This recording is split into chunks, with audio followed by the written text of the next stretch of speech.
do the grower processors in Pennsylvania get such high quality products and maintain that quality over a long period of time? Welcome to the Dispense Magazine podcast. I'm your host, Sven Hosford, and today I'm talking with two of the people responsible for just that at Prime Wellness of Pennsylvania. In this podcast, we'll go behind the scenes to see what sets their products apart. We'll talk about the genetics of the plants, which are all grown from seeds germinated on site. And we'll discuss their unique process that makes the best extracts, but also preserves the trichomes on their flower product. We're diving deep into the production process and why it's important to you. Here's my conversation with two of the team members at Prime Wellness, Director of Production Brandon Miller and Extraction Manager Trevin George.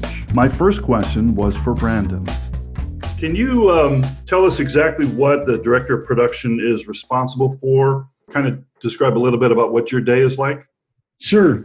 Pretty much responsible, for all the products we produce here at Prime Wellness. That's everything from the cultivation to, the finished packaged products and delivery. Throughout my day, really just going through all the departments. We do a lot of quality control here. Quality is something we really pride ourselves in. Whether that be, in the cultivation rooms, the environment for our plants, what we feed the plants, the ripening of the plants and the time that we harvest. Curing and drying is a big part of the process here. All the way through, for flower, trimming and, packaging. AJ's in charge of extraction and, work with him just on product forms and, getting from, what he makes and, getting into our sales team and, making sure that we distribute it, to the patients that need it. And Trevin, how about you? Tell us a little bit about your day-to-day activities and what you're responsible for. Pretty much everything that I oversee is just anything that has to do with extraction. Pretty much we receive the plants in batch numbers, specific batches to be run, whether it be strain specific or related to which terpenes are in the product that we're trying to make. We pretty much have different formulations that we go off of what products are selling the best, which ones are patients, more apt to buy. Pretty much after we get all the plant material, we send it through our extractors. After that, everything comes out. We throw it into pucks, primary packaging. We may go through and do some secondary packaging, but for the most part, we like to focus on the lab stuff just because we have other individuals who can take care of the packaging and whatnot for us. We want to focus on putting out the best product possible. So we don't want to necessarily divert our attention away from doing, making the product, because if you take your attention off of making the best product possible, then you're losing, other things down the line as well. Sure. Brandon, what exactly sets Prime products apart from the rest of those currently on the market? Where do you think you guys really excel? Sure. I think the first thing, which is the foundation of every product we create, is our genetics. Every product we sell here at Prime Wellness of Pennsylvania came from seed that we germinated in the facilities. So every cultivar, every flower, every concentrate we have is actually unique to this facility. We have varieties from all over the planet. All the continents that cannabis comes from is represented. We have different cannabinoids, rarer terpene profiles.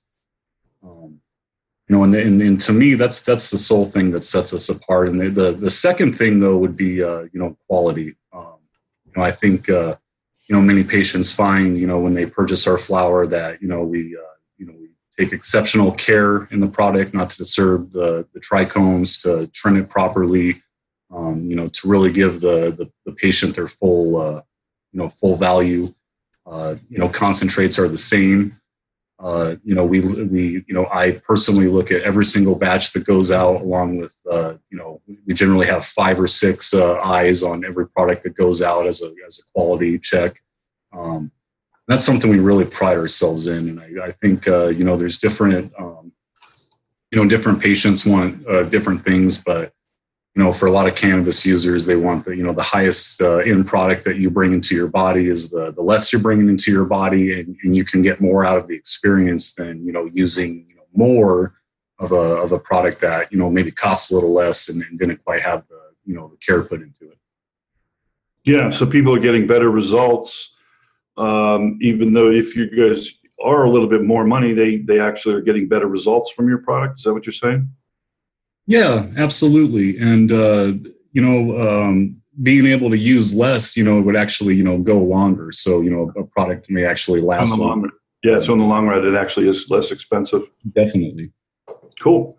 Trevin, can you tell us a little bit more about your extraction process? What's the difference between the shatters and the butters and the oils and that sort of thing, and the different processes that you use to extract that, but also maintain that quality control? Well, it's pretty much it's all done the same exact way. It's just a matter of what solvent you're using. You can use CO2, you can use butane, you can use propane. It's all based off of the polarity of what you're pulling. Anyways, it's once you extract it, certain solvents have certain properties that cause the extract to come out a certain way. So, for example, in order to extract using CO2, you have to use high heat and pressure. And so by doing that, you decarb the plant material somewhat. So you usually always end up with an oil. Versus with butane, you can run it at colder temperatures and you don't use as much pressure. So you can get that THCA, live resin, the crystals, and all that stuff. So with butane, you're actually able to get more product variance than you are able with CO2. And it's also cheaper and easier and faster to do than it is with ethanol, for example. So it's just, we found that butane works best for the products that we're trying to make, and especially the ways that we're making it. With the equipment that we have and how many people we have running that equipment, it's easy to do. We like to run lean. We like to have a crew that could do everything in the lab, with not necessarily one person doing one single task. Just in case someone's gone, you're not running on 3 wheels. So you guys must have a pretty robust training program for all your employees as well. Yes. Yeah. I mean, they got to deal with hanging out with me all day. So, well, let's talk about, let's get to know you guys a little bit better. Brendon, talk about your give us a thumbnail biography here. Tell us a little bit about what you did before you got into cannabis, maybe how you got into the industry, and what kind of experience you have in the industry. Sure. Well, to be real honest, I grew up in a household where cannabis was not taboo thing to talk about. My father is an avid cannabis user till this day, and was always very open and honest with me. That he used it. He didn't think there was anything wrong with it, and I saw my first plant. I was probably 13 years old when I really kind of knew what it was. So, so really just kind of, got exposed to it at an early age. I was born and raised in Colorado. So, as far as getting into the industry, I think, a lot of circumstance with that, just, from where I was at. I got into it when the industry first started in, 2009, 2010 in Colorado as an actual, regulated market, the first in the country. So I've been lucky enough to, work in several states. I worked as an operator. I actually used to own a hydroponics store in Colorado and consulted a lot of the first commercial grows that were out there. I've done regulatory work with the state of Ohio, really, growing and the genetics, breeding, things like that are really where my passion's at. The industry's obviously exploded, and just been lucky to, be a part of it and kind of bring some of the stuff from the the West out to the East Coast here. Mm-hmm. Mm-hmm. You've been in several states now. How do you think Pennsylvania's program and what we have set up here compares to other states? Sure. Well, I think most medical programs, from inception in the first couple of years, you see some kind of evolution. And I think some of the later programs, they usually lean on what's worked and what hasn't worked in previous states. So, there's probably still some things left to be desired here. I think a lot of patients would say, but I think it does seem like it's well supported. I was in Illinois when that program launched, and I think we did. I think in Pennsylvania, I think double or triple the sales of what Illinois did in their fourth year. So, I think the program's supported by the regulators and things like that. I think the patient demand is a little more mature because there's other legal markets out there that people have had some more exposure to.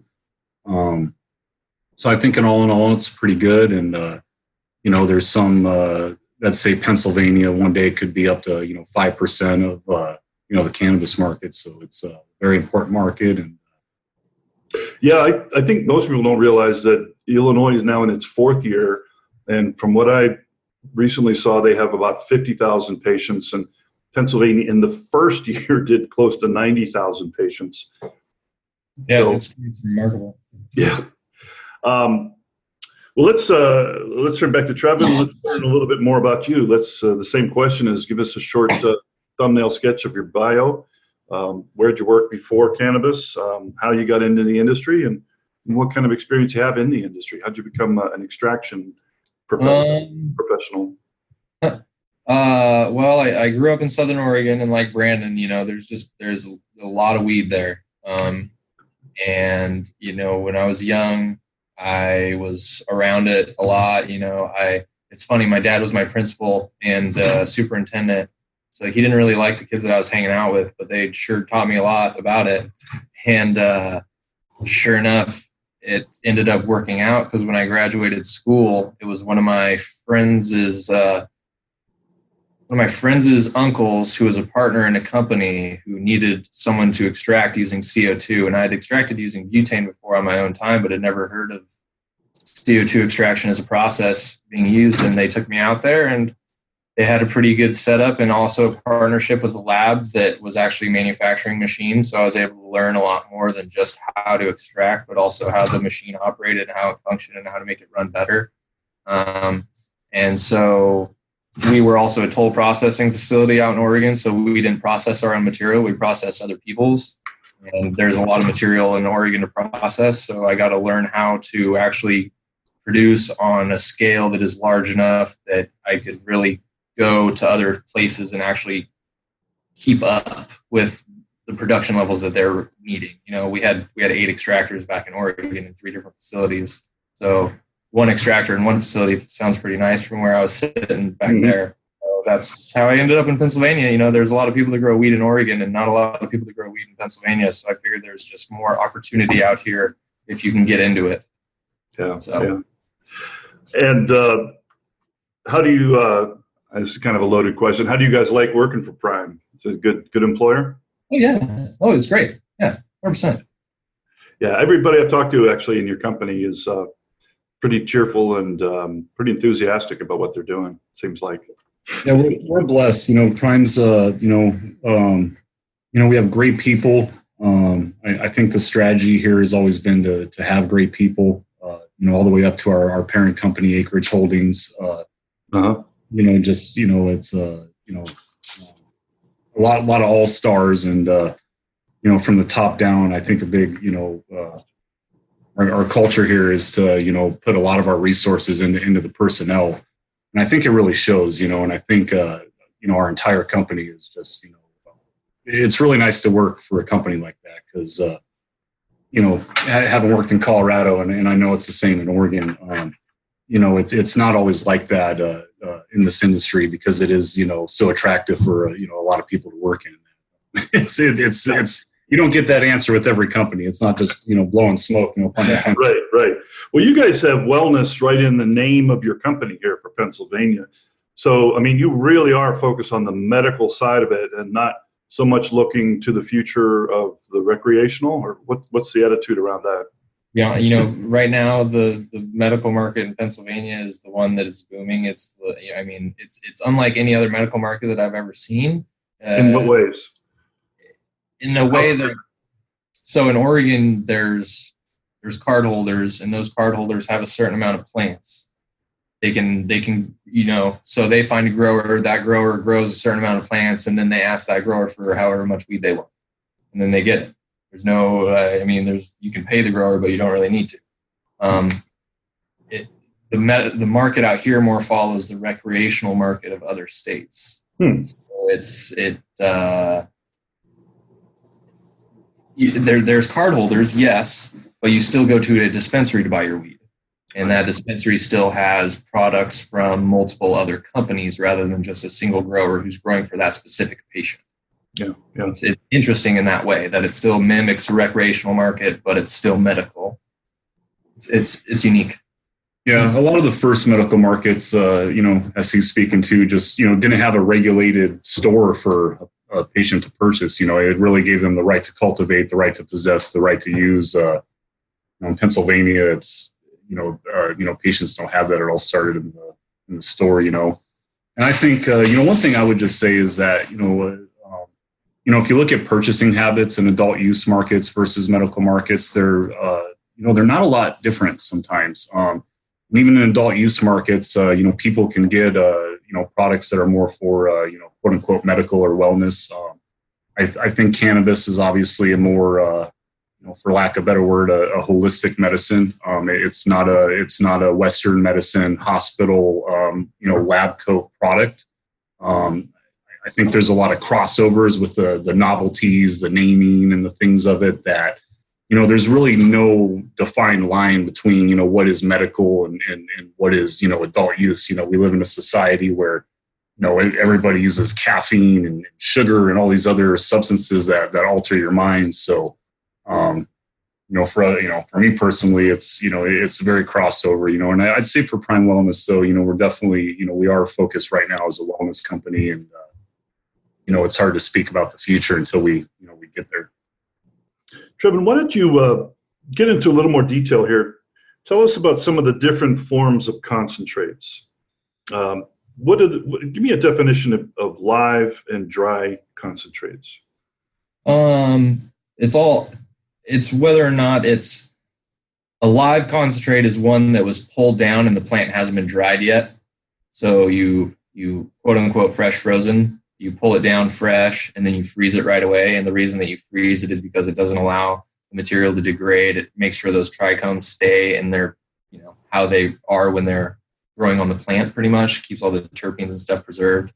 And when you extract it, you don't want to necessarily break up any of that material. You don't grind it up or anything. And the reason for that is because you don't want to break up any of the cell walls and get any of that green chlorophyll in it to make the material all nasty, versus like when you run trim and you get brown looking shatter or whatnot, it's dry.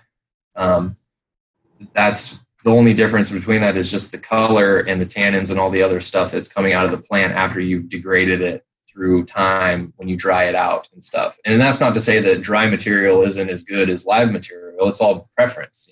You can look at the test results and you can get test results that almost mimic one another, whether it's live wax or dry wax.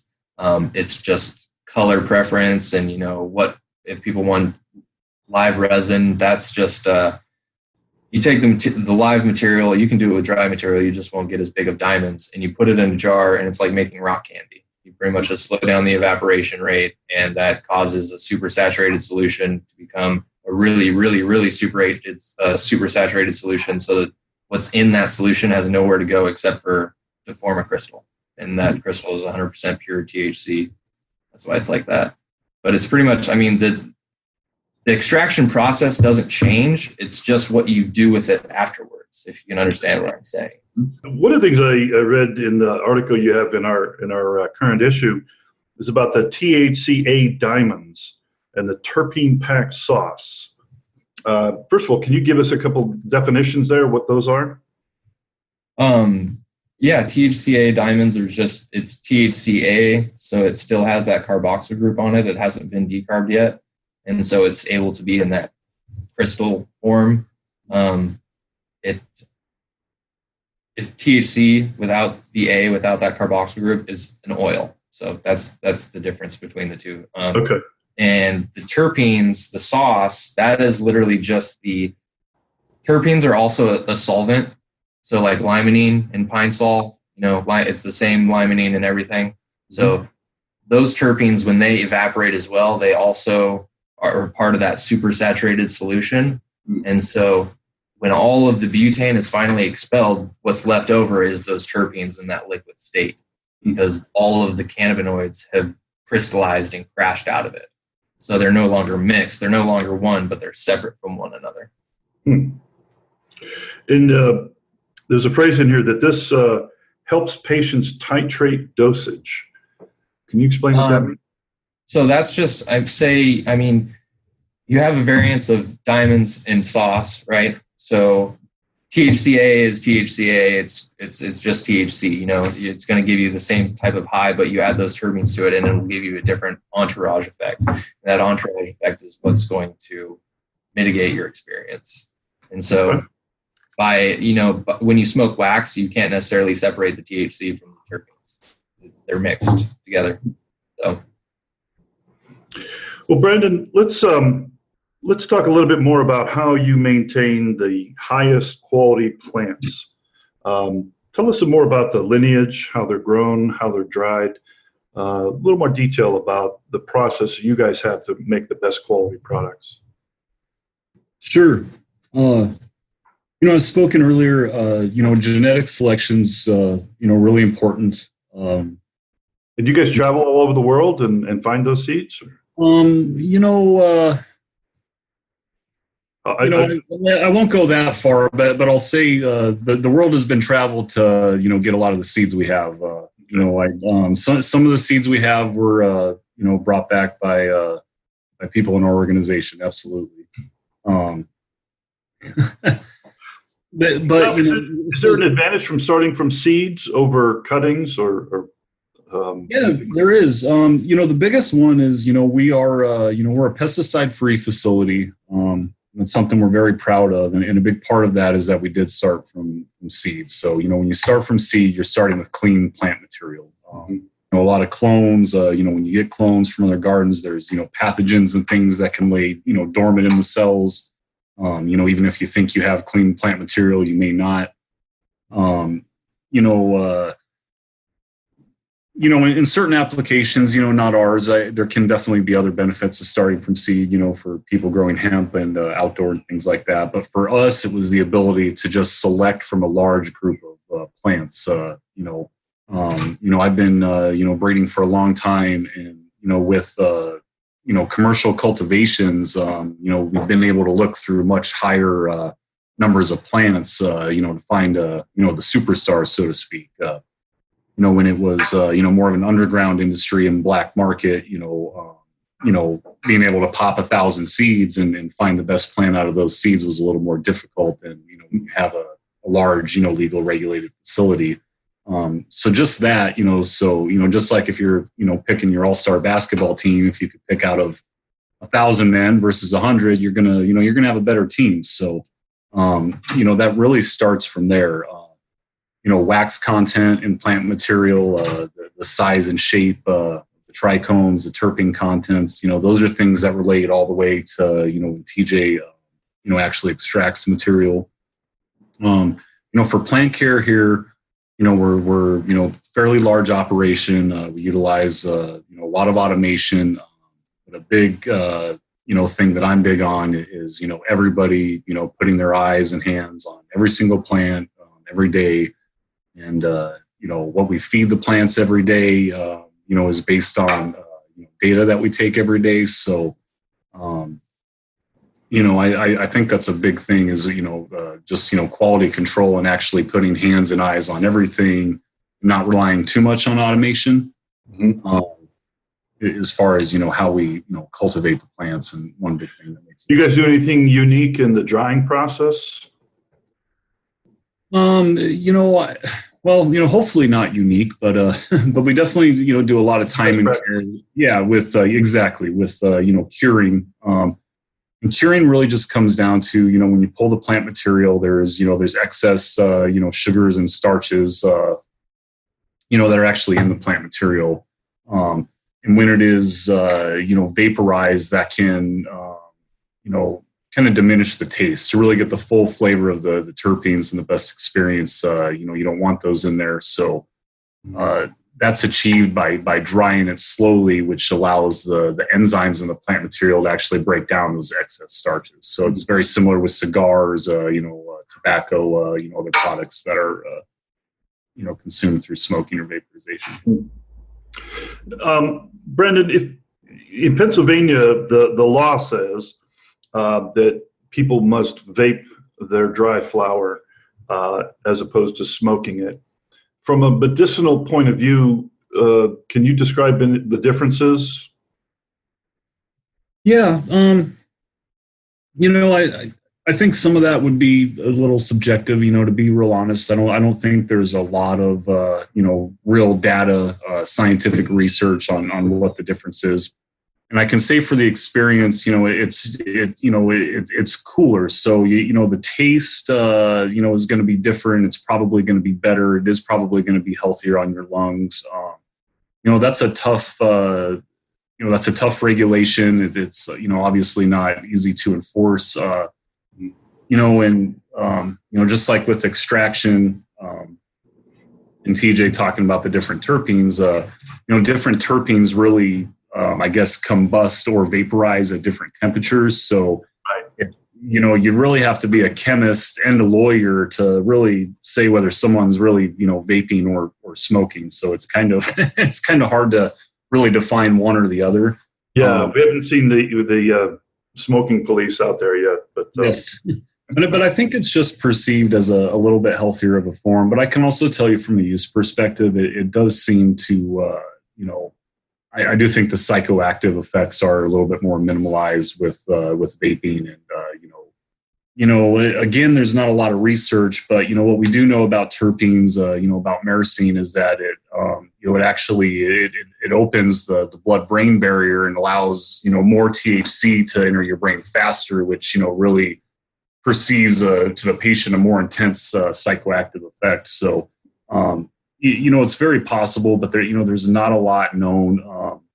And truthfully, we support the law, we follow the law, but, you do see out there that a lot of patients do, use flame, and is probably still the most commonly used form of cannabis, in the world, versus eating, when the legal and regulated market still came out, there was a lot of, you should ingest cannabis, it's better. But, what we know now is that it's a lot less predictable.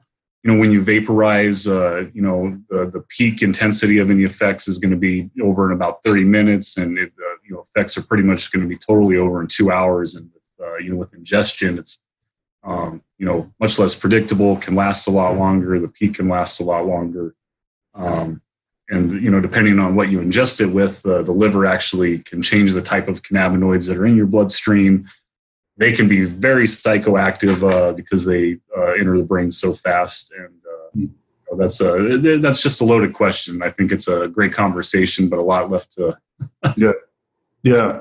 Well, one of the things I liked about the article you had in our magazine was that you produce flower and concentrates from the same strain.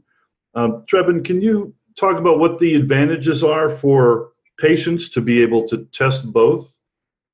Oh, yeah. I mean, everyone's body's different. Everyone's body reacts a different way to cannabis. So, I mean, to say that someone shouldn't try everything, I feel like would be wrong, because nobody knows what works best for them until they try it.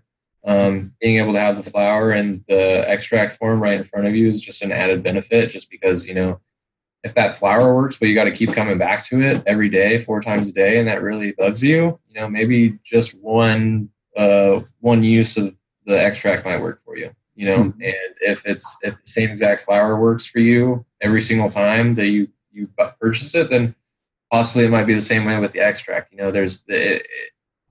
It's not necessarily like a need to have it, but it's a nice to have. It's just it's something that the patient can always look forward to from products with us at Prime Wellness. That if the flower is coming down the pipe, most likely the extract will be soon after it. That's awesome. Well, Brendon, we're getting close to winding up here. Why don't you tell us about some of the new developments or products that we can expect from you guys in the next 6 to 12 months? Yeah, absolutely. We've had a tremendous response to our concentrate launch, similar to our flower. And we're really just going to kind of continue from there. We're constantly doing R&D. I know we have some exciting new, packaging things coming down the line. But I think right now, what we're really trying to do, because we just launched concentrates and the response has just been, like I said, tremendous. There's a lot of new dispensaries coming on this summer. So we're really trying to make sure that the products that our current patients, have come to depend on and that they like, that we're, producing those in ample amounts. I think, solventless extraction is something that I know TJ's, very interested, that, we're looking at, different sizes for patients or things like that. We're obviously, we're part of a much larger organization. So, I don't know in 6 to 12 months, but when the timing's right, things such as, nanotechnology, different things that you ingest will be implemented. Wow. And new strains would be probably the biggest one. Are you guys doing your own crossbreeding and that sort of thing to develop new strains? Yeah, absolutely. Been playing around with that, for many years, but we actually do have strains that we are breeding in-house that are, again, will be exclusive to Prime Wellness of Pennsylvania. Awesome. Well, that's all the questions that I had. Is there anything that you guys want to say or mention that you want to emphasize or maybe we didn't talk about? Trevin, we'll start with you on that. Just that, everything that's done here isn't done by one person. It's a huge puzzle piece. And honestly, if one step of the process didn't have all the people there to do it, then we wouldn't be as good as we are. Cool. Brendon, any last words or thoughts? Yeah. I guess one thing I would just speak, on live concentrates versus dry concentrates, when the plant's dry, they do lose some terpenes. So, a live concentrate, really captures the essence and the terpene profile of a live plant, whereas a dry concentrate obviously captures it, more of the dried material. And then I just back up TJ's sentiment too. We have a great team here, 60 people. We get a lot of attention sometimes, but it's we have a great team here, and very, very thankful to have them, and credit to them all. Awesome. Well, Director of Production Brandon Miller and Extraction Manager Trevin George, thank you so much for being with us today. Thank you. And that's it for this episode of the Dispense Magazine podcast. If you'd like to find out more about Prime Wellness of PA and medical cannabis across the state, look for print copies of our magazine at every Pennsylvania dispensary, as well as dozens of doctors' offices, holistic centers, and retail locations across the state. To find out where, or to read a copy online, visit dispensemagazine.com. I'm Sven Hosford. Thanks for listening. This has been a production of Mindful Medicine, LLC.